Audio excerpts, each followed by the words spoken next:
I'm here with Max, who's a young inventor. Now, Max, what did you invent? I invented the EHG, or Energy Horizon Gatherer, and it's an energy initiative to collect cosmic energy. He was 13 when the world called him a genius, a boy who built a device from scraps and claimed he'd tapped into free energy. This just in. 13-year-old kid invents free energy. Electrical engineers struggle to keep up with his elite intellect. Then, years later, Max Loughan appeared online with a warning. At CERN, supposedly, or that are set at CERN, dimensional beings or destroyed our universe and shifted us into the universe that's directly next to it.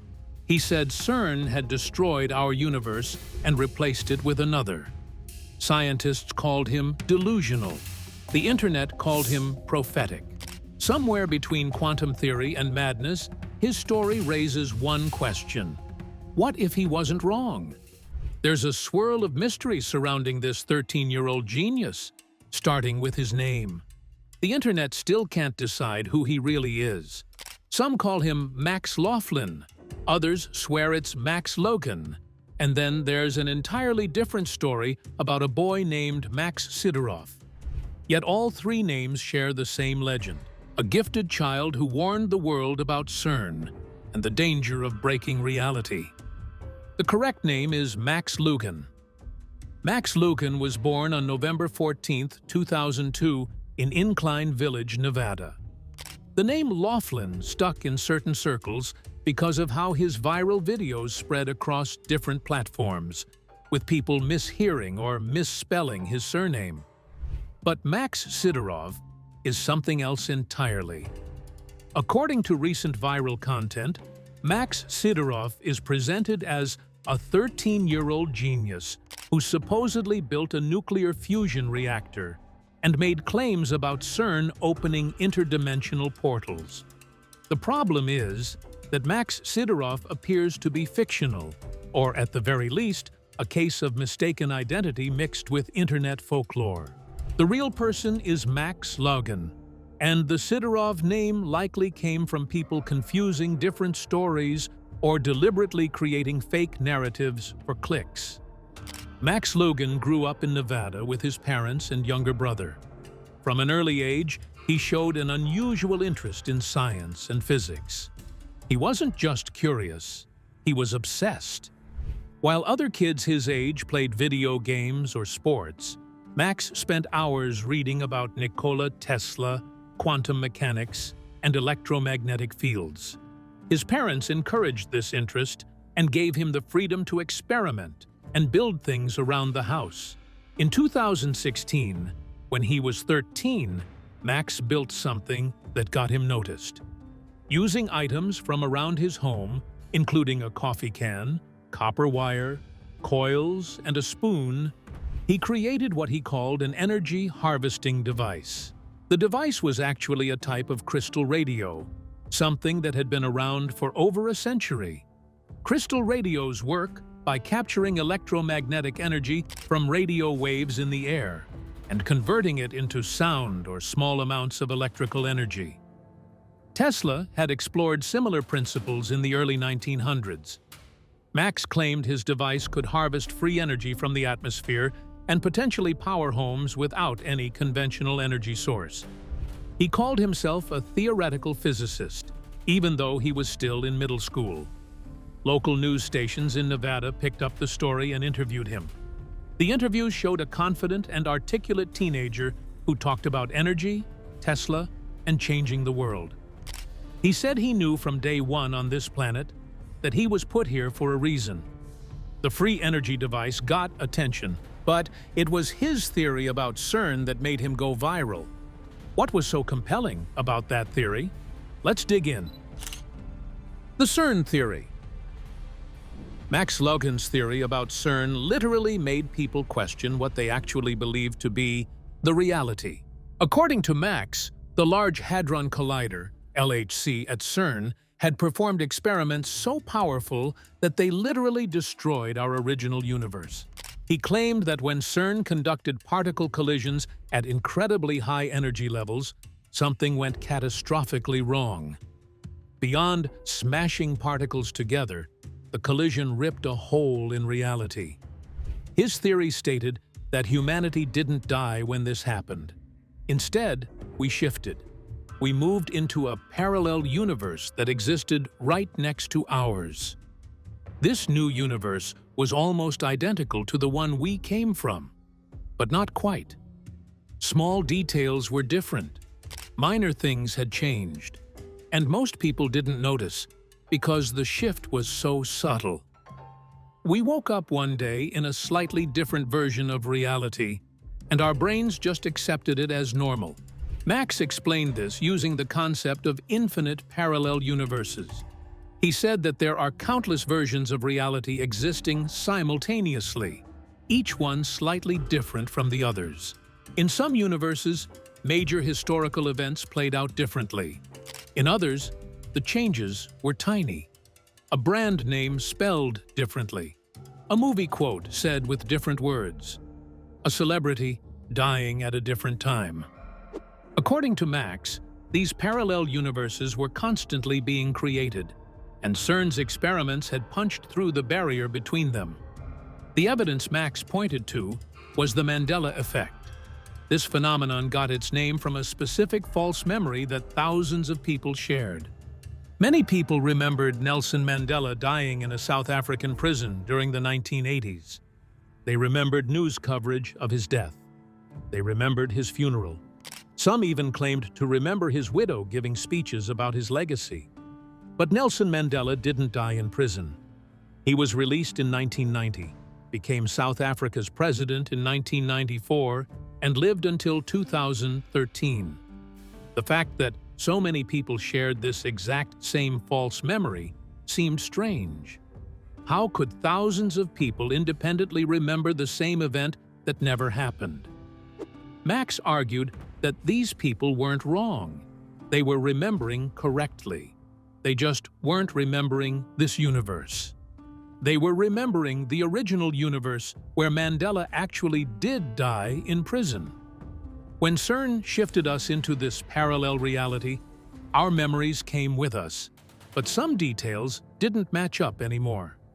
Max used other Mandela effect examples to support his theory. One of the most famous was the Berenstain Bears. Millions of people remember these children's books being called the Berenstain Bears, with an E and an I. They can picture the spelling on the covers. They remember reading that exact name as children. But the books have always been called the Berenstain Bears with an A. Every single book, from the first one published in 1962 to today, has had that spelling. There are no copies anywhere with the Berenstain spelling that people remember. Another example was the Monopoly Man. Many people insist that rich Uncle Pennybags, the mascot for the board game Monopoly, wore a monocle. They could picture it clearly in their minds. They remembered the single eyeglass over one eye, matching his top hat and fancy suit. But the Monopoly Man has never worn a monocle in any version of the game. Not once. Not in any country, and neither in any edition. People were likely confusing him with Mr. Peanut, the Planters' mascot, who does wear a monocle. Max also pointed to movie quotes that people remembered wrong. In Star Wars: The Empire Strikes Back, many people remember Darth Vader saying, "Luke, I am your father." That's how the line is quoted everywhere, in parodies and references and memes, but that's not what Vader actually says. The real line is, "No, I am your father." Luke's name isn't in the sentence at all. Thousands of people remember it wrong the exact same way. The same thing happened with Snow White.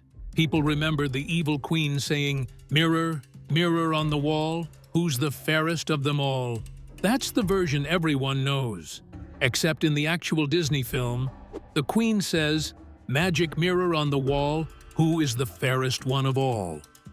The phrase "mirror, mirror" never appears. Max collected dozens of these examples.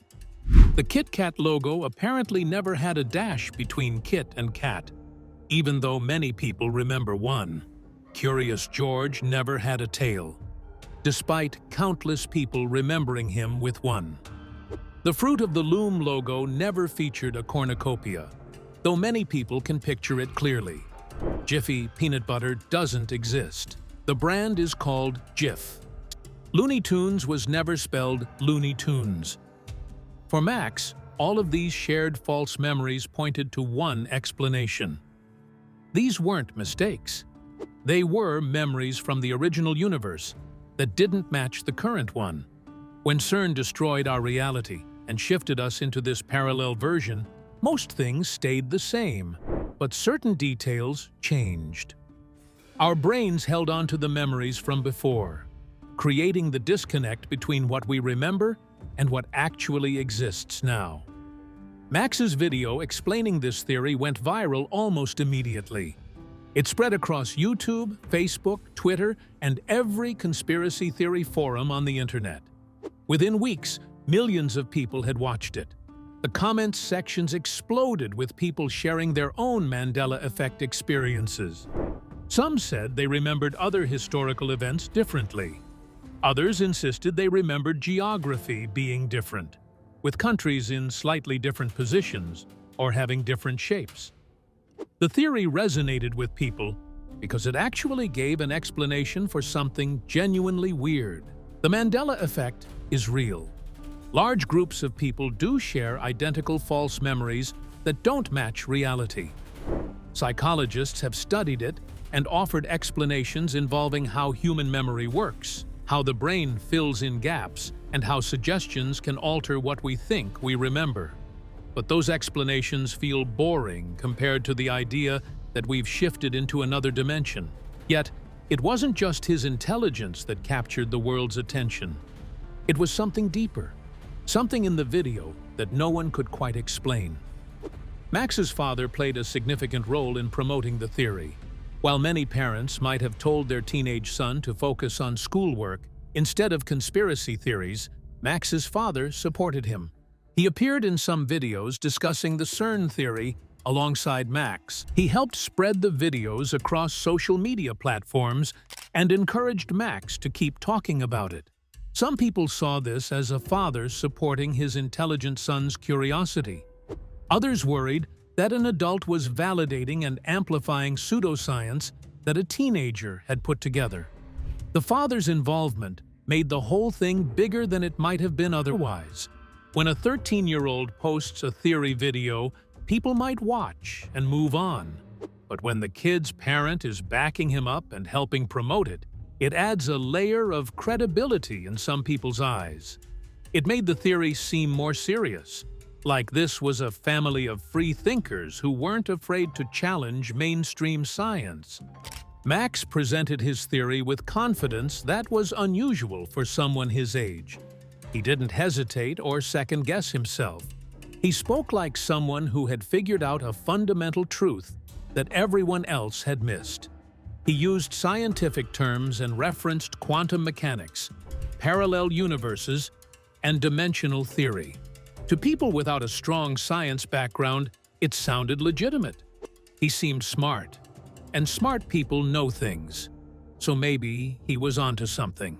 The video hit a nerve in conspiracy theory communities. People who already distrusted large scientific organizations like CERN found validation in Max's theory. CERN had always seemed suspicious to certain groups. It was this massive underground facility in Europe where scientists conducted experiments most people didn't understand. They were smashing particles together at speeds close to the speed of light. They were trying to recreate conditions from the Big Bang. To conspiracy theorists, that seemed dangerous. What if they opened a black hole? What if they tore reality apart? Max's theory made those fears real. CERN doing something dangerous wasn't a thing of probability anymore. According to Max, they already had. They had destroyed everything, and we were living in the aftermath without even realizing it. Every weird memory, every strange coincidence, every time something felt slightly off about the world could now be explained. We weren't going crazy. We were just noticing the cracks in this parallel universe we'd been dumped into. The theory spread because people wanted it to be true, not because they wanted the universe destroyed, but because it explained things that otherwise seemed like personal failures of memory. It's uncomfortable to realize your memory is wrong. It's easier to believe that reality changed than to accept that your brain isn't as reliable as you thought it was. Max offered an explanation that made people feel less foolish about their false memories. You're not wrong, the theory said. You're just from a different universe. But the more the theory spread, the more problems became apparent. Max was mixing concepts from multiple scientific theories without understanding how they actually worked. He was taking real ideas like parallel universes from quantum mechanics and smashing them together with particle physics and dimensional theory in ways that didn't make sense to anyone who actually studied those fields. His theory sounded scientific on the surface, but it fell apart under any real scrutiny. So what is this CERN theory truly about? And how does Max's theory fall short in real practicality? The science and skepticism. To understand why scientists rejected Max Loughan's theory, you need to understand what CERN actually does. CERN's main function is to provide the particle accelerators and other infrastructure needed for high-energy physics research. The Large Hadron Collider is the world's largest and most powerful particle accelerator that pushes protons or ions to near the speed of light. The Large Hadron Collider is one of the wonders of the modern world. It's believed to be the largest and most complex machine mankind has ever created. The collider smashes subatomic particles together with enormous energy. It's not some mysterious machine conducting secret experiments.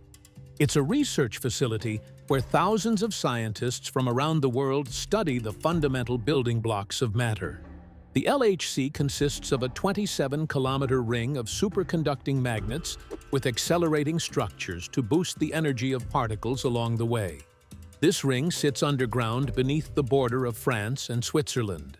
When the LHC is running, it accelerates particles to incredible speeds and then smashes them together. Scientists use massive detectors to observe what happens during these collisions. The goal is to understand how the universe works at the smallest possible scale. Scientists use the LHC to test theoretical predictions in particle physics, particularly those associated with the Standard Model. The Standard Model is the current best explanation for how particles and forces work. It explains almost everything we observe in particle physics, but not everything. There are gaps. Questions about dark matter, dark energy, and why the universe exists at all remain unanswered. That's what CERN is trying to figure out. One of the LHC's biggest achievements was confirming the existence of the Higgs boson in 2012. Scientists had predicted this particle decades earlier, but no one had actually seen it until CERN's experiments proved it existed. The discovery was so important that the physicists who predicted the Higgs boson won the Nobel Prize.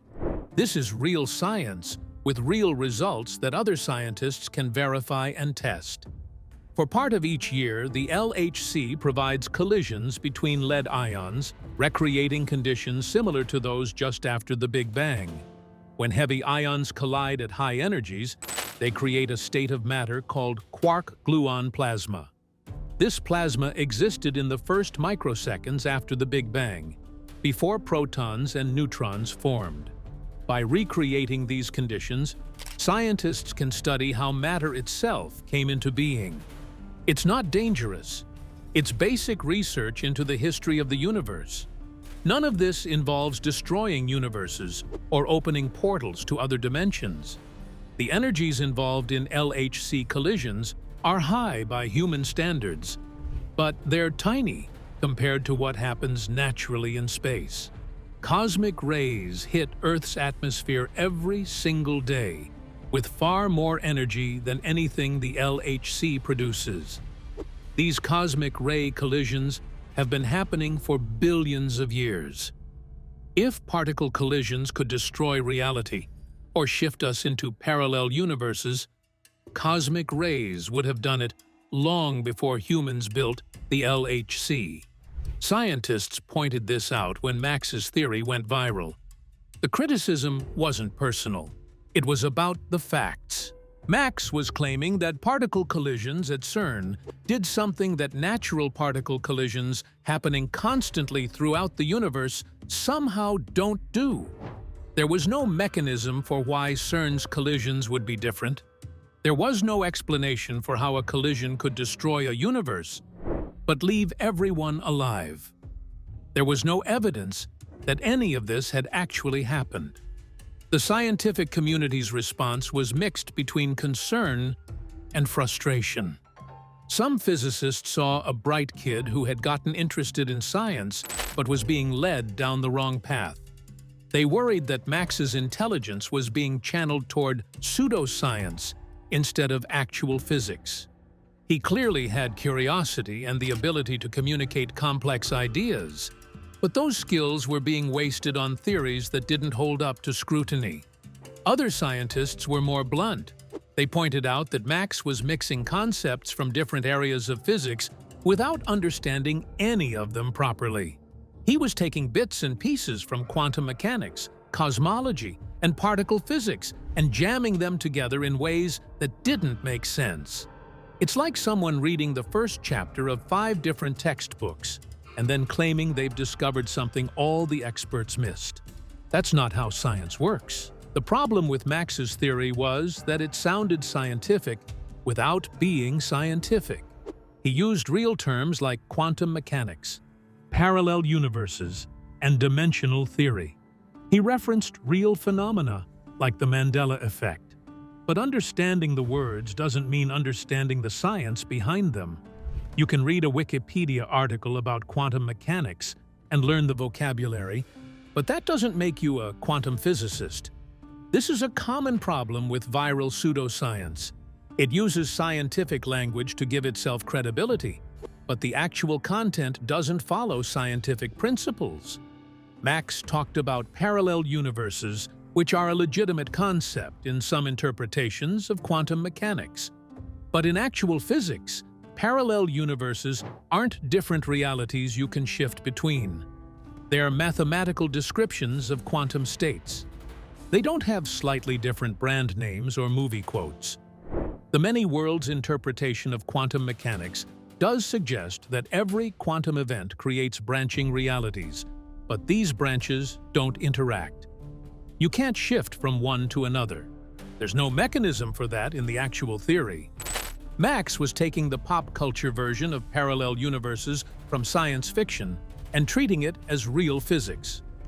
That's not how it works. His claim about CERN destroying the universe also showed a fundamental misunderstanding of scale. The energy in a particle collision at the LHC is incredibly small. It's smaller than the energy in a mosquito flying across a room. The only reason these collisions are useful for physics is that all that energy is concentrated in an impossibly tiny space, smaller than an atom. But the total energy involved couldn't destroy anything larger than the particles being smashed together. Even if you wanted to destroy a universe, you'd need energy on a completely different scale. The amount of energy in the entire observable universe wouldn't be enough to destroy the universe itself. The idea that a particle accelerator could do it is like saying a firecracker could blow up the sun. The scales don't match. It's physically impossible. The Mandela effect, which Max used as his primary evidence, has much simpler explanations. Human memory is not a video recorder. It doesn't store perfect copies of everything you experience. Memory is reconstructive. Your brain fills in gaps based on expectations and suggestions. When you try to remember something, you're actually rebuilding that memory from pieces, and your brain sometimes gets the pieces wrong. The Berenstain Bears example is easy to explain. Most names ending in -ein sound like they should be spelled -ein in English. Einstein, Frankenstein, Bernstein. Your brain expects that pattern, so it remembers Berenstain even though the actual spelling is Berenstain. The books always said Berenstain, but your brain autocorrected it to the more common spelling pattern. The Monopoly Man's monocle is another case of brain shortcuts. The Monopoly Man is a wealthy, upper-class character with a top hat. Mr. Peanut, another mascot from the same era, also wears a top hat and has a monocle. Your brain merges these similar characters into one memory, adding the monocle to the Monopoly Man even though he never had one. This is called source confusion, and it's well documented in memory research. Movie quotes get misremembered because people repeat them wrong more often than they repeat them correctly. Once a misquote becomes popular, it reinforces itself. Everyone says, "Luke, I am your father," because that's how other people say it, not because they're remembering the actual movie accurately. The misquote becomes more familiar than the real quote. None of this requires parallel universes or destroyed realities. It just requires understanding that memory is imperfect and brains take shortcuts. These are proven, testable, repeatable findings from neuroscience and psychology. They explain the Mandela effect completely without needing any exotic physics. But Max delivering a wrong theory wasn't the major worry of the scientists who had him criticized. The role his father has played in all of this was their major worry. A parent should help their child develop critical thinking skills and understand the difference between speculation and proven science. Instead, Max's father appeared in videos supporting the CERN theory and helped promote it online. This gave Max's ideas a stamp of adult approval that made them seem more legitimate to viewers. Some people saw this as exploitative. Was Max's father using his son's intelligence and charisma to build an online following? Was he encouraging pseudoscience because the viral videos brought attention and possibly money? Or did he genuinely believe his teenage son had figured out something thousands of professional physicists had missed? Either way, the result was the same. A bright kid was being encouraged to promote bad science instead of learning actual science. Physicists who commented on Max's work were careful to distinguish between his intelligence and his conclusions. Nobody said Max was stupid. The consensus was that he was clearly smart and clearly interested in science. But being smart doesn't mean you're right about everything. Intelligence without proper education and methodology just means you can construct elaborate wrong answers. That's what Max had done. The real concern was that Max's brilliance was being misdirected. Had he devoted that same passion to studying physics through proper scientific channels, mastering the mathematics and experimental discipline the field demands, he might have become a true voice in modern science. Instead, he poured his energy into building theories on shaky foundations and sharing them with audiences too captivated to notice the flaws. This wasn't entirely Max's fault. He was 13 years old. 13-year-olds don't have fully developed critical thinking skills. They don't have the experience to know when they're out of their depth. That's why they need adults to guide them. The adults around Max, particularly his father, failed to provide that guidance. They encouraged him to keep going instead of suggesting he slow down and learn the actual science first. The deeper issue was that the internet rewarded Max's approach. Viral videos bring views, views bring attention, and attention feels like validation. When millions of strangers flood your screen calling you a genius, it becomes almost impossible to pause and ask if you truly understand what you're saying, especially when you're only 13. Real science doesn't work like that. Real science involves years of study, learning from experts, making mistakes, and having those mistakes corrected by people who know more than you.